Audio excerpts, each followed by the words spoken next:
Maayong adlaw kanyang tanan. Ngayong araw na to ay pupunta kami ng BIR para sa Tin ID ni Guillermo or ni Chuyans or ni Gimo at saka ni Jayford. At pupunta rin kami ng BDO para po sa kanyang bangko dahil requirements ito para sa kanilang mga vlogs. So, andito kami ngayon sa lagi naming pinupuntahan na bangko, ang Bangko de Oro Unibank dito sa may tapat lang ng Ketkay. So ayan, first time na niya magkaroon ng ATM pag kumuha kami dito. So excited siya. Ayan, tumatawa. Sabi ko, oh, magpindot-pindot ka na ng ATM. Wala, marunong ka ba? Sabi niya, na, hindi pa nga ako nakahawak na eh. So dito tayo ngayon sa may video at lagi talaga ako nandito at marami na po akong mga kaibigan ko, mga vloggers na pinapuntahan dito kasi I'm a video user. Anong tawag doon? Ang tawag mo na pag meron video accounter. Basta. So dito na kami sa video at ganyan po. At dahil tagalan kami sa video dahil marami po ang nakapila doon, inuna muna namin ang BIR at napag-decide kami na doon na lang kami sa may video network bank since mag-open sa Hasaan, Misamis Oriental. So hindi na kami nag-video doon sa amin sa Unibank kundi doon na lang kami sa network bank dahil mas malapit lang sa amin. 2 minutes away lang sa bahay namin. At thank you so much video dahil ginawa na pong convenient ang aming buhay when it comes to banking. At pagdating namin sa BIR mismo, andito ang papa ni Bakang na kung saan galing nga sila sa trabaho. What a small world, o di ba? Kasama ko nga pala si Kazi. Ayan, syempre she is my Kazi.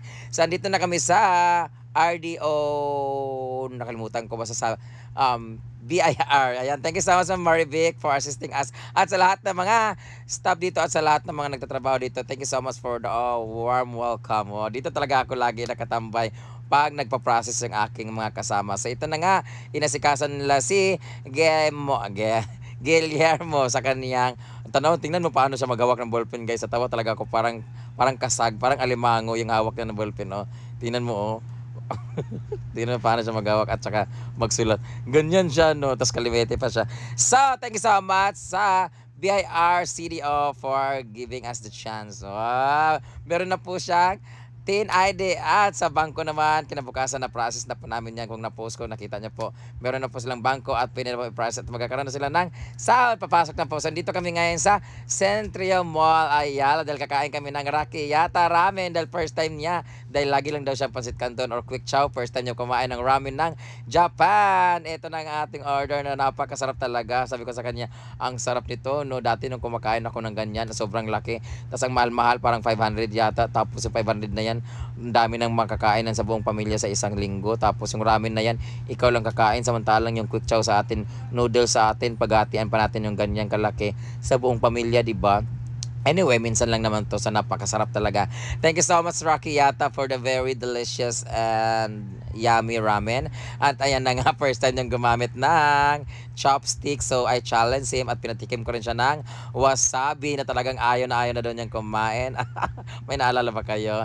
So ito na nga ang kanyang order. Ay, lako, lami kayo. So sabi ko sa kanya, mag-chopstick ka kasi pag hindi ka mag-chopstick, hindi ka pwedeng kumain yan. So kailangan bullpen nga, hindi niya mahawakan na maayos na isang piraso. How much more yung chopstick, diba? So after that, nangingi talaga siya ng tinidor kasi nagkapulikat na talaga yung kamay niya kaka-chopstick.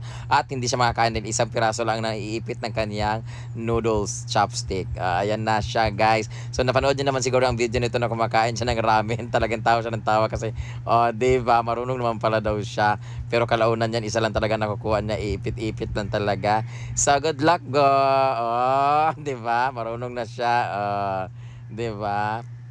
Maraming salamat sa lahat ng sumusuporta sa amin. Lalong-lalo kay Gimo kasi we are doing this for him. Tsaka hindi lang sa kanya kundi sa kanyang pamilya para hindi masyadong convenient. Ay, hindi masyadong stress ang utak niya. At convenient na ang mga galaw niya lalong-lalo na pagdating sa school. Tingnan mo naman yung chopstick, di naman yung dalawa.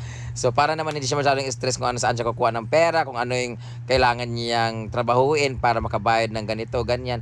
Dati alam niyo ba guys, sinabi pala ng mga kasmate niya at sa kanya na naligo kami kahapon. Sabi ko may bagsak daw si Gimo nung first year siya PE daw. Kaya pala siya bagsak kasi wala daw siyang kimono na na-provide. Magkano lang naman yung kimono pero hindi siya nakapag-provide ng kimono. Kaya nabagsak siya sa kanilang PE. But now, I'm very happy na nababayaran niya na yung pang-exam niya at saka yung mga kailangang bayarin na project dahil na rin sa inyo panonood niyo at tutulungan siya. So thank you so much Rocky Yata Ramen at di ba? Video siya dito sa Centrio Ayala. Thank you so much sa lahat ng staff din ng Ramen House.